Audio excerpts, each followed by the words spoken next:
So we're here in just outside Jacksonville, Florida. Cash out with the coaches on the road, Travis and myself.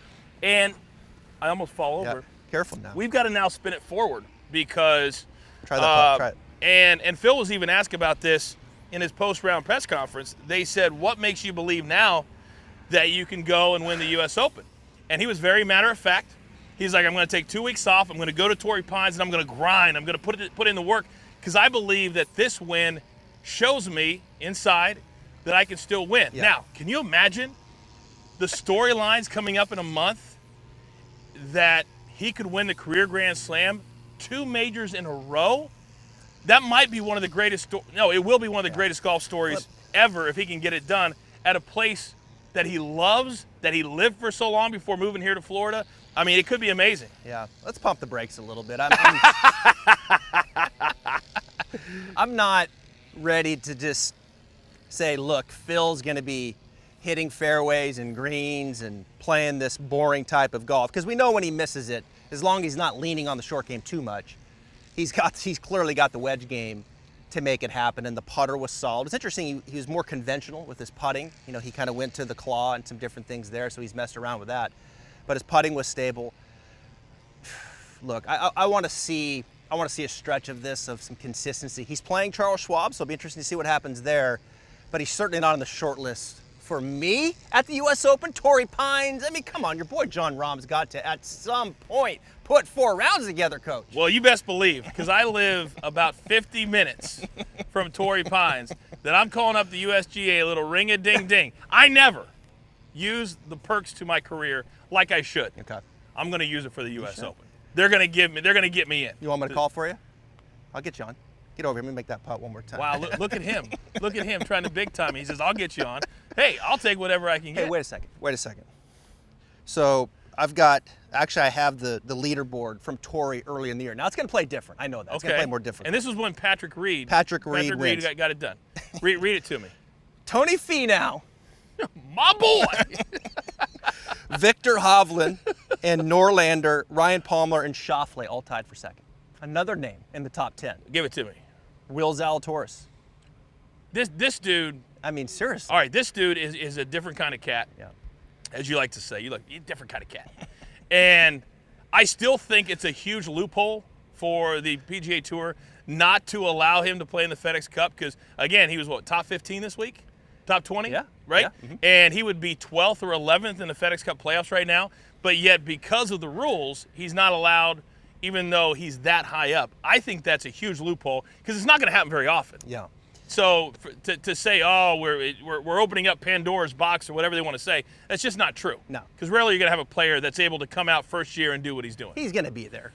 Look, Will Zalatoris is going to be on the PGA Tour for a long time. Yes. I mean, it is just amazing what he's done. It's been the putter for me. I watched him on the Korn Ferry Tour, and his putter was a little clunky, on the Korn Ferry Tour. And he's come out here and he's putted pretty darn good. We know he can strike the ball. His long putting is really good. That's what I've been. Well, here we go. He kind of braces it into the forearm like this, which I can't do. I'm left-hand low.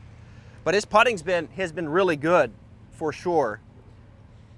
Jon Rahm, top 10 at Torrey Pines. I think I might go back to the well with him at the U.S. Open. It's not a bad thing. I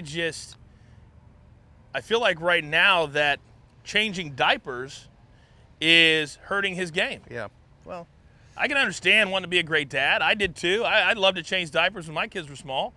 But if I was Jon Rahm, I might be having a conversation with my wife saying, listen, you like all these nice things?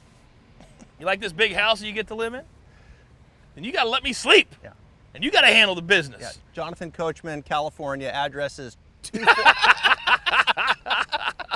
Well, you talk to any player, though. You talk to any player, and they'll tell you when you have a kid, especially your firstborn, I don't care how much you want to sleep, you're just not sleeping. You're not. No. So I'm half joking. It's a game changer. But look at what he's done since he had the baby. Yeah. Nothing. And that's just natural. Yep. But that is a big boys course. It's a huge course for the U.S. Open. And famously, Tiger, when did you ever read the book about what Tiger had to go through that week in 2008? No. You got to read it. Really? Every night he was back at his house going through this excruciating rehab process because he had a torn ACL, remember? Or Yep. MCL, whatever it was. Yep. And to what he went through. So I can only imagine what it's going to be like in all the videos that we're going to see to have the U.S. Open back at Torrey Pines.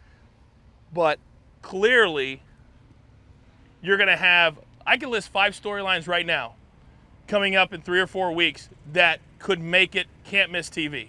Phil's got to be number 1, Yep. right? Career Grand Slam. Can Jordan win his next major? Yep. Right there. Can Will Zalatoris get a win and qualify for the FedEx Cup playoffs and win his first major? Right. Or will Victor Hovland get his first major done? Can Rickie Fowler win his first? I mean, it just goes on and on and on. And don't think it was lost on Phil that he got 5-year exemptions for that win yesterday, and he wanted to take the special exemption. Yep. That wasn't lost on him yesterday, and I think that's pretty cool. I think the one name we haven't talked about that I think searching a little bit right now is Justin Thomas. You say Justin Thomas? Yeah. Oh, I agree. Yeah, his and it's this stick right here that is the issue. I mean, his putting is just, I mean, it's always been inconsistent, but it really looks off. What do you see? I mean, his distance control is not good. His line's not good. It's a little bit of everything. Clearly, he's kind of lost his confidence. I know he's changed up some teachers and whatnot, and it's not working, you know? So I think he's probably taking a deep look at his putting. Am I getting too technical right now? What do I need to do there? Because that putter probably going to start leaking into some other parts of his game. Him missing the cut, that was probably a bad look for him, you know, on that venue. Now he goes back to Torrey Pines. You know, he's got to keep the driver in play. So where's JT at? I think Rory's fine. You know, he's had the win. Can he kind of just keep doing what he's doing with the fade off of the tee and the irons? I think he's on the right track right now, and I think he knows it. The fans are certainly going to bleed into him. But, man, we haven't talked about COLLIN MORIKAWA. I mean, I think Torrey, U.S. Open setup is perfect for COLLIN MORIKAWA. I really do.